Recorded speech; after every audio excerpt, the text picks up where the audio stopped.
अब second point आता है कि जो भी कॉन्स्टिट्यूशन में उनमें सिटीजन्स के राइट्स और फ्रीडम्स हैं उसकी है, ठीक है। और जब इस तरह पीपल के राइट्स, जैसे राइट टू एजुकेशन है, यानी हर व्यक्ति को पढ़ने का अधिकार है, फ्रीडम टू स्पीच है, आप अपनी बात को बोल सकते हैं, तो ये सारी चीज़ें एक जो सिटीज़न रहता है उसको सेफ फील करवाता है, ठीक है। तो ये भी एक कॉन्स्टिट्यूशन का एडवांटेज है। फिर थर्ड पॉइंट में भी उन्होंने वही कहा है कि जब कोई भी कंट्री कॉन्स्टिट्यूशन के रूल्स को फॉलो करती है तो जिस भी व्यक्ति के पास पावर है वो उस पावर को मिसयूज़ नहीं कर सकता है। ये भी एक प्रोविज़न है हमारे कॉन्स्टिट्यूशन में, ठीक है। और फिर कहा है कि जब कोई कंट्री कॉन्स्टिट्यूशन के रूल्स को, नॉर्म्स को फॉलो करती हुई चलती है तो उससे जो कॉमन पीपल होते हैं उनका गवर्नमेंट पर फेथ इंक्रीज़ होता है, और फिर वो क्या करती है, जितनी गवर्नमेंट की एक्टिविटीज़ रहती है उनमें एक्टिवली पार्टिसिपेट करते हैं। और जब कॉमन पीपल और गवर्नमेंट मिल के काम करते हैं तो डेमोक्रेसी और मजबूत होती जाती है, ठीक है। इस तरह कॉन्स्टिट्यूशन डेमोक्रेटिक को स्ट्रेटन करने में भी काफ़ी हेल्प करता है। अब ये जो हमने अभी बातें की वो किसकी की, गवर्नमेंट की, कॉमन पीपल की कि गवर्नमेंट कई सारे फ्रीडम सिटीज़न को देता है, कई सारी सेफ्टी सिटीज़न को देता है, सिटीज़न के कई सारे राइट्स हैं जो देता है, और सिटीज़न को भी ये ध्यान रखना होता है कि उसकी ड्यूटीज़ क्या हैं, नहीं वो प्रॉपर टाइम पे टैक्स पे करे, वो इंडियन फ्लैग का प्रॉपर रिस्पेक्ट दे, हाँ, वो किसी और व्यक्ति को परेशान ना करे। इस तरह की कई सारी ड्यूटीज़ जो रहती हैं वो सिटीज़न्स की भी रहती हैं, और गवर्नमेंट को भी रहता है कि वो पावर का मिसयूज़ नहीं कर सकते हैं। तो गवर्नमेंट को भी कई सारे पावर्स होते हैं कि अगर कोई व्यक्ति मिसबिहेव कर रहा है, कुछ चोरी कर रहा है, किसी को मार रहा है या टैक्स पे नहीं कर रहा है, तो वो उसको अरेस्ट कर सकती है ना, उसके खिलाफ कार्रवाई कर सकती है। तो लेकिन साथ ही गवर्नमेंट की पावर भी अपनी मिसयूज़ नहीं कर सकती है। उसी तरह सिटीज़न जो हैं उनको हर चीज़ का, उनको कई सारे राइट्स हैं, उनको कई सारी फ्रीडम है, लेकिन उनकी ड्यूटीज़ भी हैं जो उन्हें फॉलो करनी ही पड़ेगी। तो ये जो हमने बात की वो गवर्नमेंट और पीपल की, लेकिन इसके अलावा भी रहती है, कुछ पॉलिटिकल आइडियल्स रहते हैं कंट्री के सामने, क्योंकि हमें दूसरी कंट्रीज़ के साथ मिल के रहना है, नहीं तो जो दूसरी कंट्रीज़ हैं उनके साथ आप किस तरह से डील करेंगे ताकि वर्ल्ड में पीस रहे, सिक्योरिटी रहे, जो ह्यूमन राइट्स हैं वो प्रिजर्व रहें, तो उसके लिए भी कॉन्स्टिट्यूशन में नॉर्म्स हैं कि आप किस तरह से दूसरी कंट्रीज़ के साथ रहेंगे। तो जो लास्ट पॉइंट है उसमें भी वही कहा गया है कि जिस तरह सिटीज़न्स के राइट्स हैं उनकी ड्यूटीज़ भी हैं, उनको सिटीज़न्स को अपनी रिस्पॉन्सिबिलिटी भी निभानी पड़ेगी। ये सारा कुछ कॉन्स्टिट्यूशन में हमें लिखा हुआ है, और उसे फॉलो गवर्नमेंट हो चाहे कॉमन मैन हो, सभी को फॉलो करना ही है।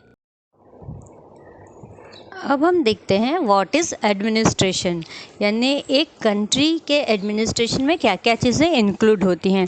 सबसे पहले गवर्नमेंट क्या करते हैं, लॉज बनाते हैं, जो कि हम अभी कई बार पढ़ चुके हैं, है ना। और कई सारे सब्जेक्ट्स को लेकर गवर्नमेंट लॉज बनाती हैं, हाँ, क्योंकि उन्हें जो अपनी कंट्री को भी सेफ करना है, तो जो कंट्री की बाउंड्रीज़ हैं उनको डिफेंड करने के लिए कि कोई भी हमारा एनिमी होगा वो हम पे अटैक ना कर सके ना, उसको लेके कुछ लॉज रहते हैं।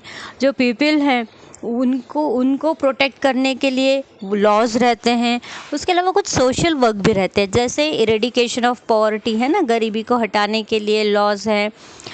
जैसे होता है ना कि अगर आपका इनकम इतना है तो आप बिलो पॉवर्टी लाइन है, और अगर आप बिलो पॉवर्टी लाइन है तो आपको एजुकेशन में इतना छूट मिलता है, आप फीस देते हैं वहाँ आपको छूट मिलता है। इस तरह की कई सारी चीज़ें, आपको अनाज, राशन है वो कई बार या तो फ्री मिलता है या बहुत ही कम दाम पर मिलता है। तो इस तरह ये सारे रूल्स बने हुए हैं to for the eradication of poverty, okay. फिर एम्प्लॉयमेंट को क्रिएट करना है, एजुकेशन और हेल्थ सर्विसेज को और ज़्यादा मजबूत बनाना है, और ज़्यादा अच्छा बनाना है, टेक्नो बनाने हैं, तो उसके लिए सारे लॉज बनते हैं। और जो हमारी इंडस्ट्रीज़ हैं और हमारा कॉमर्स है उनको इनकरेजमेंट मिले किस तरह से, और जो हमारे वीकर सेक्शन है उनको किस तरह से प्रोटेक्ट करना है कि कहीं भी कुछ पार्शलिटी उनके साथ ना हो, राइट।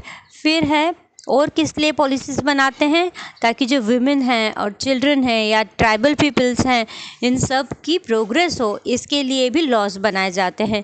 इस तरह से गवर्नमेंट क्या करती है कि जो डिज़ायरेबल चेंजेस हैं सोसाइटी में लाने की कोशिश करती है कि हमारी सोसाइटी में क्या और हम अच्छा कर सकते हैं, डेवलपमेंट या क्या चेंजेस हम सोसाइटी की भलाई के लिए कर सकते हैं, वो सब लाने के लिए गवर्नमेंट लॉज को इम्प्लीमेंट करती है। इन शॉर्ट अगर हम कहें तो जो मॉडर्न टाइम्स है, जैसे मैंने कहा था ना, by the time laws change हो जाते हैं, तो वही चीज़ है कि जब मॉडर्न टाइम्स में गवर्नमेंट को कोई डिसीज़न लेने होते हैं, वो डिसीज़न चाहे स्पेस रिसर्च की बात हो या पब्लिक क्लीनलीनेस की बात हो, नहीं, हर जगह हम उन्हें अपने डिसीज़न लेने पड़ते हैं, नए लॉज बनाने पड़ते हैं। और ये जो सारा गवर्नमेंट कर रही है, क्या कर रही है कि अपनी कंट्री को भी डिफेंड कर रही है, पीपल को भी डिफेंड कर रही है, कंट्री की प्रोग्रेस के लिए भी काम कर रही है। हमने कहा ना, इकोनॉमिक्स को लेके, कॉमर्स को लेके, इंडस्ट्रीज़ को लेके वो काम कर रही हैं। वहीं जो सिटीजन्स है उनके लिए भी काम कर रही है कि इरेडिकेशन ऑफ पॉवर्टी है या क्रिएटिंग एम्प्लॉयमेंट है। जो वीकर सेक्शन हैं उनको मेन स्ट्रीम में लाने के लिए काम कर रही है। वही कि स्पेस रिसर्च मतलब कितना बड़ा या हाईली टेक्निकल से लेके जो पब्लिक क्लीनलीनेस होती है वहाँ तक का पूरा जो काम संभालना होता है उसे ही हम कहते हैं गवर्नेंस या एडमिनिस्ट्रेशन। चलिए अब हम देखते हैं कि जो कॉन्स्टिट्यूशन बना उसका बैकग्राउंड क्या था।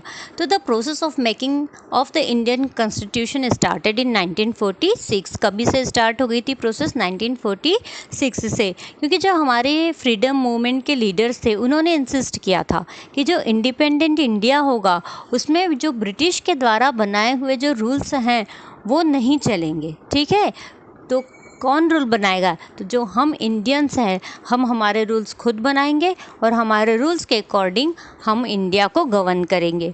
तो इन सब चीज़ों के लिए एक कमेटी बनाई गई है ना, जिसके अंदर इंडिपेंडेंट इंडिया का कॉन्स्टिट्यूशन तैयार होने लगा।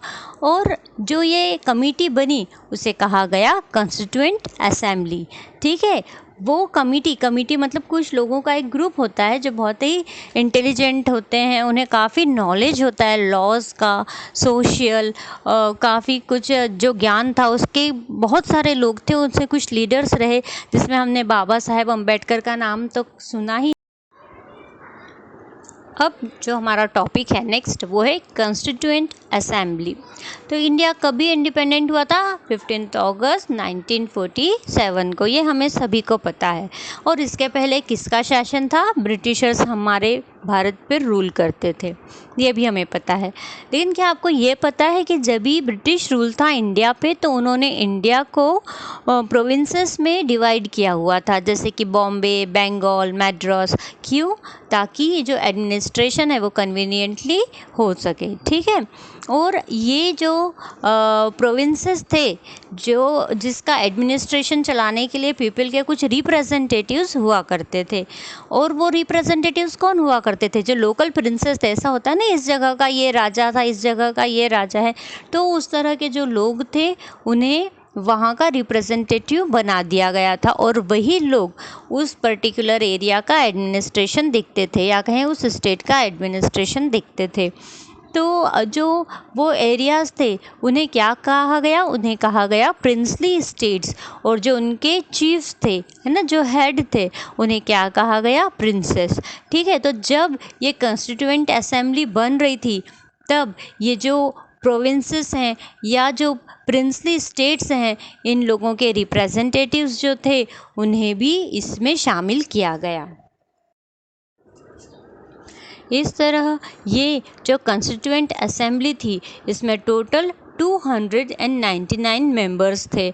और doctor Rajendra Prasad was the president of the constituent assembly. और उस कॉन्स्टिट्यूएंट असेंबली के प्रेसिडेंट कौन थे? डॉक्टर राजेंद्र प्रसाद, जो कि हमारे स्वतंत्र भारत के और इंडिपेंडेंट इंडिया के फर्स्ट प्रेसिडेंट हुए थे। जब भी हम कॉन्स्टिट्यूशन की बात करते हैं तो सबसे पहले हमारे दिमाग में जो एक नाम है वो आता है डॉक्टर बाबा साहेब अम्बेडकर का। डॉक्टर बाबा साहेब अम्बेडकर जो ड्राफ्टिंग कमेटी थी उसके चेयरमैन थे। ठीक है, उन्होंने बहुत ही डेप्थ से जो अलग अलग कंट्रीज़ हैं वर्ल्ड की, उनके जो कॉन्स्टिट्यूशन है उनको पढ़ा था। डेप्थ से पढ़ा था मतलब बहुत गहरे से, बहुत अच्छे से अध्ययन किया था, काफ़ी अच्छे से देखा था कि अलग अलग कंट्रीज़ में किस तरह से कॉन्स्टिट्यूशन लिखा गया है। और उन्होंने दिन और रात बैठ के एक ड्राफ्ट तैयार किया था हमारे कॉन्स्टिट्यूशन का। उन्होंने काफ़ी मेहनत किया था और जो तो ड्राफ्ट बना था कॉन्स्टिट्यूशन का, उसको उन्होंने फिर कॉन्स्टिट्यूएंट असेंबली के सामने प्रेजेंट किया।